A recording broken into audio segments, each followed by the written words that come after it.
ang mga artista na botong-boto sa pagmamahala ng Donbell.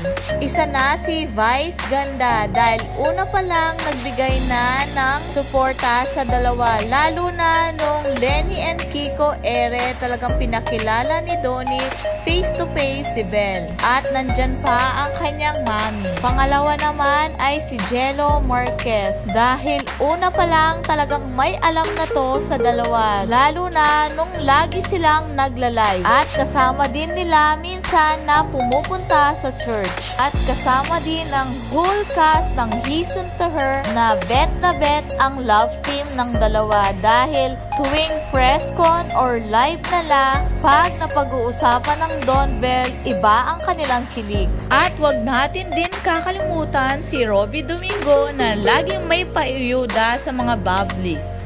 Kasama din ng buong pangilinan dahil talagang pinakilala ni Donnie sa buong angkan nito. At iba din ang closeness nila sa kanya-kanya nilang parents. Hindi rin mawawala na pati sa mga kapatid nila ay botong-boto. Napaka-genuine ang pagmamahal at suporta nila. Na pati ang mga boss ng ABS-CBN talagang gustong-gusto ang love team na to dahil napaka-ibang-iba nila. Sabi pa nga ni Direk Lauren, walang ka-issue-issue ang dalawa. At syempre, hindi mawawala ang ASAP family nila dahil paniguradong may alam talaga sila. Lahat ng na-mention ko ay kulang pa yan dahil alam naman natin na maraming nagmamahal sa dalawa. Dahil napakatotoong tao nila kaya maraming nagmamahal sa kanila pati na rin sa iba't ibang bansa. Kasama din ng mga directors nila na makikita ang close na close talaga nila.